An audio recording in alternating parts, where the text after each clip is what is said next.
এই ঘটনা কিতাবুল মুস্তারাদ, হুজ্জাতুল আলাল আলামিন এবং তারিখে ইবনে আসাকের মধ্যে বর্ণিত আছে। তিনটা কিতাবের নাম বললাম। সুবহানাল্লাহ বলেন। সুবহানাল্লাহ। হুজুর সাল্লাল্লাহু আলাইহি ওয়াসাল্লামের পৃথিবীতে আসার 2000 বছর আগের ঘটনা। ইয়ামানের বাদশা ছিলেন তুব্বে আউয়াল হুমাইরি। বাদশার নাম তুব্বে আইমান হুমাইরি। তিনি কি করলেন? 1000 আলেমদেরকে সঙ্গে নিলেন, 1.25 লক্ষ যুদ্ধের সৈনিক নিলেন, আরও 1.25 লক্ষ পদাতিক বাহিনী নিলেন।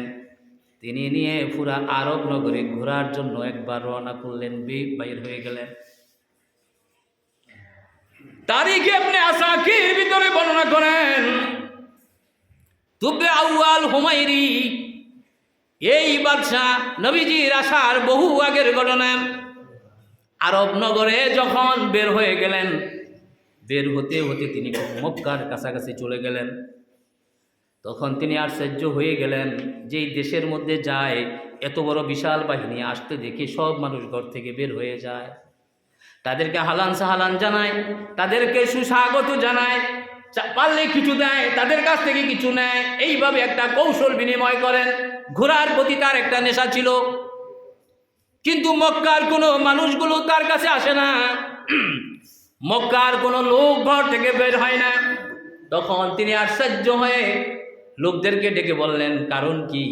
সব জায়গায় গেলে পরে মানুষরা বের হয়ে আসে, এখানে কেন আসে না? তখন লোকেরা বললেন, এই এলাকার ভিতরে এমন একটি ঘর আছে, যেই ঘরের ভিতরে মানুষ ইবাদত করে, ঘরের তওয়াফ করে। এই ঘর মানুষের কাছে এত দামি যে কোনো নতুন বাদশা আসলেও তাদের চাওয়ার কোনো সময় থাকে না, তারা খেয়ালই করে না কে আসলো কে গেল, কারণ বহু রাজা বাচ্চারা এখানে আসে। সুবহানাল্লাহ বলে। এখানে রাজা বাচ্চাদের কোনো নতুন করে ওয়েলকাম জানানোর কিছু নাই, কারণ সবাই এসে মাথা নত করে, এখানে তাদের গুনার জন্য, পাপের জন্য কান্নাকাটি করে। নতুন করে কাউকে মালা দেয় না, কারো সামনে দাঁড়ায় না, কিছু চায় না, যা চাওয়ার মক্কার কাছে গিয়া চায়। আপনি এত বড় বাহিনী নিয়ে আসছেন, তাতে কি হয়েছে? তখন তিনি বললেন, আমি মক্কাকে ভেঙে চুরমার করে দেব, মক্কাকে ভেঙে আমি চুরমার করে দেব, কারণ আমার ইজ্জতের উপরে আঘাত এসেছে। আমাকে মানুষ আসবে, আমার কদমে পড়বে, আমাকে মানুষ সম্মান করবে। এই থুয়া আমাকে কি করলো না, সম্মান দেখাইলো না। যে ঘর, এই ভাঙা ঘর আমি রাখবো না, ঘর তো দেখতে সুন্দর না। দিনের বেলায় তিনি, তার সাথে কিন্তু 1000 আলেম আছেন। ওই আলেমের ভিতরে একজন আলেম, মনে আসেনি প্রথম বলেছি যে আল্লাহর কাছে বলেছি, আল্লাহ আমি আসমানি কিতাব পড়ে দেখেছি মক্কাতে জন্ম হবে আখিরি জামানার নবী, ওই নবীকে যদি আমি দেখতে পাইতাম। সুবহানাল্লাহ বলেন। এই নিয়ত করা আলেম কিন্তু এই বাদশার সাথে আছে। সুবহানাল্লাহ। এই বাদশার সাথে আছে, তুব্বে আউয়াল হুমাইরির সাথে আছে, ইয়ামানের বাদশার সাথে আছে। ও মিয়া, আশিকে রাসূল যদি হওয়া যায়, পৃথিবী একদিকে চলে যাবে, কিন্তু আপনি কোনো দিকে যাবেন না, সরাসরি নবীর কাছে যাবে। কে ঘটাইল হুমাইরির অন্তরে কাবাকে ভেঙে চুরমার করে দিবেন? আলেমরা যার যার মতো করে ওই সময়ে আসমানি কিতাব পড়তে পড়তে মগ্ন, কিন্তু একজনের অন্তরে আছে আখিরি জমানার নবীর লালসা। এই সেই মক্কা যেখানে জন্মগ্রহণ করবেন, বাদশাহ অনুমতি দেয় না দেখা হুজরা থেকে বের হয়ে আগে ভাগে মক্কায় যায় না, কারণ বাদশার এই দেশের মানুষরা সম্মান দেয় নাই। এখন বাদশার মেজাজ গরম, আমি একা একা যাই কেমনে?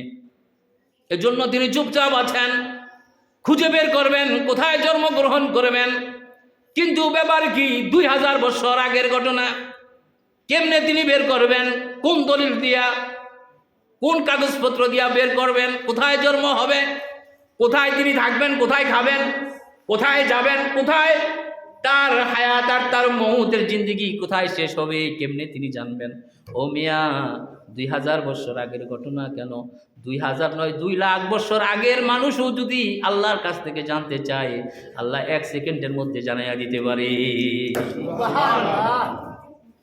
ভাইরা আমার, এই বাদশাহ বললেন ভেঙে চুরমার করে দিব আগামীকাল। আগামীকাল যখন বললেন তখন রাত গভীর। হঠাৎ করে দেখে বাচ্চার চোখের মধ্যে একটু ডলাডলির ভাব। চোখ চুলকায় না আমাদের অনেক সময়, চোখ চুলকায়। মনে করছে দিনের বেলায় এত রাত কষ্ট করে এসেছি, যদিও তার হুজরা তার বহর একেবারে নিরাপদ, 1.25 লক্ষ আছেন তার যুদ্ধের বাহিনী, আরো 1.25 লক্ষ আছে নিচের পদাতিক বাহিনী, আলেমদের বড় জামাত আছে। এরপরেও তিনি নিরাপত্তা বোধ মনে করেন নাই, চোখ ঢলতেছিলেন। হঠাৎ করে দেখে চোখ দিয়া পানি। আহার যখন তুলা দিয়া, যখন রেশমি কাপড় দিয়া চোখ মুছলেন, তখন দেখে রক্ত, চোখ দিয়া রক্ত, রক্ত বাড়তেছে, শুধু বাড়তেছে, আর রক্ত থেকে দুর্গন্ধ। নাউজুবিল্লাহ। কাবা ভাঙবে কালকে। 2 জন ভাঙার ঘটনা, একজনের তো আপনারা জানেনই যে হাতি বাহিনী, আর ওনার ঘটনা হয়তো অনেকে জানেন না, কারণ ওনার ঘটনা একটু ভিন্নভাবে ঘটছে। আর হাতি বাহিনীকে আল্লাহ তাআলা ধ্বংস করে দিয়েছেন, কারণ তিনি নাফরমান ছিলেন। উনি বেঁচে গেছেন কেন? ওনার কাছে আলেম আছেন। সুবহানাল্লাহ বলেন। কোন দেশের বাদশা যদি জালেম হয় আর শুধু আলেমদেরকেও যদি সে ভালোবাসে, ওই ভালোবাসার উসিলায় আল্লাহ তাআলা তারে বাঁচাইয়া দেয়। এই বাদশা জালেম একটা নিয়ত করেছিলেন, কিন্তু আলেম থাকার সঙ্গে তার থাকার কারণে আল্লাহ বাঁচাইয়া দিয়েছে। আর ওই আলেমের অন্তরে ছিল আল্লাহ, কাবাতে যাব, কাবাতে একজনের জন্মগ্রহণ হবে, তিনি হবেন আখিরি জামানার নবী। তার সাথে যদি আমার সাক্ষাৎ হয়ে যাইতো, অতদিন পর্যন্ত যদি আমি বাঁচতে পারতাম, আহারে যদি দেখতে পারতাম কোথায় জন্মগ্রহণ করবেন, আমি যদি ওই ঘরটা দেখতে পারতাম, এরকম আশা জল্পনা কল্পনা তার অন্তরে। এই অন্তরের খবর তো আল্লাহ জানেন, দুনিয়ার কেউ না জানলেও। মানুষকে দেখে তো বিবেচনা করা যায় না খারাপ ভালো, অন্তরে কি আছে এটা আল্লাহই ভালো জানে। কথা ঠিক কিনা? এরপরে সংক্ষেপ করে দিচ্ছি, বহু লম্বা ঘটনা।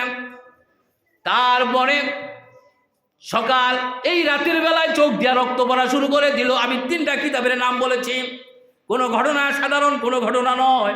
কিতাবের নামগুলো আবার বলছি, কিতাবুল মুশতারাক হুজ্জাতুল্লাহি আলাল আলামিন, আর 3য় নম্বর কিতাব হলো তারিখ ইবনে আসাদ। সুবহানাল্লাহ বলে। সুবহানাল্লাহ। 3টা কিতাবের ঘটনা এটা। এরপরে রক্ত যখন বেশি বেশি করে বের হওয়া শুরু করে দিল, তখন তিনি ঘাবড়ায় গেলেন। এরকম বের হতে থাকলে আমার চোখ দুটা বাদ হয়ে যাবে, দুর্গন্ধ থাকা যায় না, কি ব্যাপার কি ব্যাপার কি ব্যাপার। তখন আলেমদেরকে ডাকলেন। চোর হইলেও, মানে বেঈমান হইলেও একটা নীতি আছে, আলেমদেরকে ভালোবাসা, আলেমদের পরামর্শ নেওয়া। সঙ্গে সঙ্গে আলেমদেরকে ডাকলেন। আলেমদের ভিতরে এমন গুণ ছিল, আধ্যাত্মিক গুণ। আসমানি যত কিতাব ছিল তারা সব মোতালা করতেন, পড়তেন। আসমানি কিতাব দেখেন, তারা অবস্থার উপরে যা বলতেন আল্লাহর পক্ষ থেকে তাই হয়ে যেত। সুবহানাল্লাহ বলেন। তখন ওই আলেমদেরকে ডাকার পরে আলেমরা বললেন, ও বাদশাহ, মনে হয় আপনি কোনো আল্লাহ তাআলার কুদরতি জিনিসের উপরে খারাপ নজর দিয়েছেন, খারাপ মন্তব্য করেছেন। বাদশাহ বললেন, হ্যাঁ করেছি, কালকে তো আমি কাবাকে ভাঙতে চেয়েছিলাম। তখন আলেমরা বললেন, আল্লাহ তাআলা আপনাকে এর আগেই ভেঙে দিয়েছে। আপনি যদি তওবা না করেন, আপনি যদি আল্লাহর কাছে মাথা নত না করেন, আপনি যদি কাবাকে সম্মান না দেখান, আপনি যদি কাবাকে শ্রদ্ধা না করেন, তাহলে আগামী কালকে আপনাকে আর খুঁজে পাওয়া যাবে না। সঙ্গে সঙ্গে তিনি বললেন, ও আলেমরা, আপনারা আমাকে তওবা করাইয়া দেন। তখন আলেমরা সবাই তওবা করাইয়া দিলেন। সূর্য উঠার আগে আগে আল্লাহ তাআলা তার চোখ ভালো করে দিয়েছে। এবার মজার ঘটনা কিন্তু রয়ে গেছে। কাবা উন্মুক্ত হয়ে গেল। এবার আর তার যুদ্ধের পোশাক তার সাথে আর নাই, অহংকারের পোশাক নাই, কারণ অহংকারী লোকের মধ্যে আল্লাহ প্রবেশ করে না।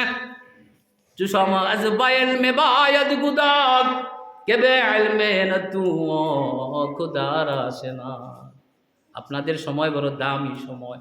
শুক্রবারের জুমায় এতজন মানুষ আপনারা এসেছেন, আমি কি ঘটনাটা শেষ করব না আগামী জুমার জন্য রাইখা দেব? সময় বলে কি বোঝা যায়, আপনাদের অনুমতি নিয়ে।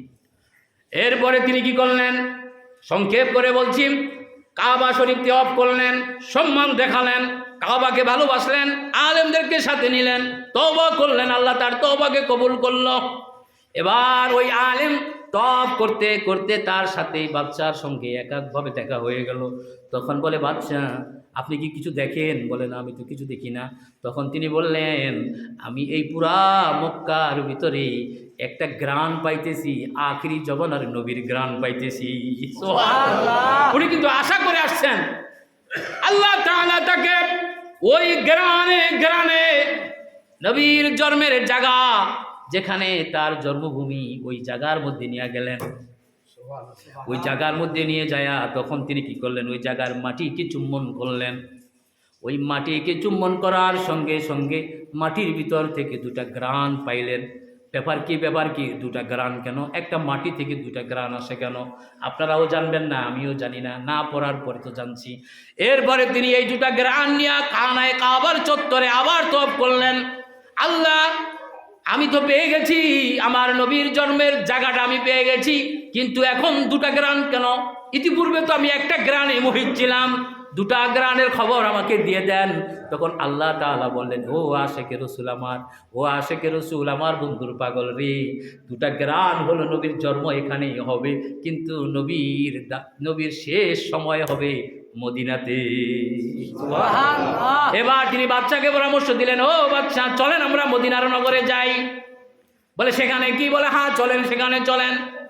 তখন তার কথায় বাচ্চা আর দ্বিমত করতে পারলেন না, কারণ তার কথায় তার চোখ ভালো হয়ে গেছে, সে তার জীবন ফিরে পাইছে, এখন তার কথা আর ফলায় না। সরাসরি মদিনায় চলে গেলেন। মদিনায় যায়া যখন কয়েকদিন থাকার পরে তিনি যখন চলে যাবেন, তখন ওই আলেম সাহেব দাঁড়িয়ে বললেন, বাচ্চা আপনি চলে যান, আমি যাব না, আমি এখানেই থাকবো, আল্লাহ যেন আমার মৌত এখানে হয়। ভাইরা আমার দেখেন, তার সঙ্গে সঙ্গে সব আলেমরা ডেকে উঠে বললেন, আমাদের আমির, আমাদের উস্তাদ যদি না যায়, আমাদের উস্তাদকে ছেড়ে আমরা যাব না, আমরাও এখানে থাকবো। তখন বললেন, ব্যাপার কি, আপনারা থাকবেন কেন? তখন ওই আলেম সাহেব বললেন, বাদশা এটা আমার একান্ত মনের ব্যাপার, আমি আপনাকে বুঝাইতে পারবো না, তবে আমার মনটা বলে আমি এখানে থেকে যাব। শেষ পর্যন্ত তা সব আলেমদেরকে নিয়ে তারা মদিনায় রয়ে গেলেন। ইয়ামানের বাসিন্দারা মদিনায় থেকে গেলেন। বাদশা 200 ঘর তাদের জন্য বানাইয়া দিলেন। বানাইয়া দেওয়ার পরে চলে যাবেন, যাওয়ার সময় একেবারেই বিদায়ের মিলন মেলায় কেঁদে উঠলেন। বাদশা আগের মতন আর নাই, অনেক পরিবর্তন হয়ে গেলেন।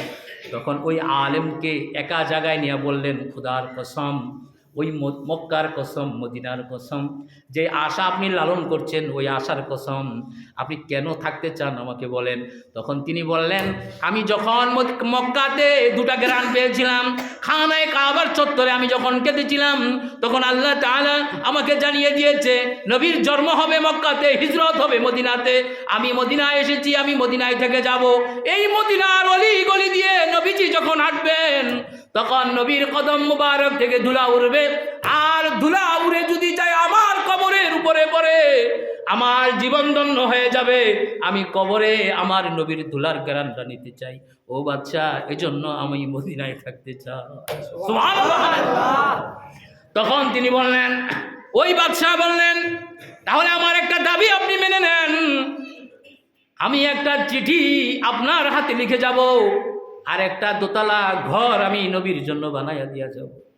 আপনি যদি নাও পান নবীর, আপনার আওলাদ যারা জমিনে আসবে তাদেরকে আপনি আমার চিঠিটা দিয়া দিবেন, আর আমার নবীর ঘরটা আমার নবীর জন্য দিয়া দিবেন, আমার সালাম নবীকে জানাইয়া দিবে।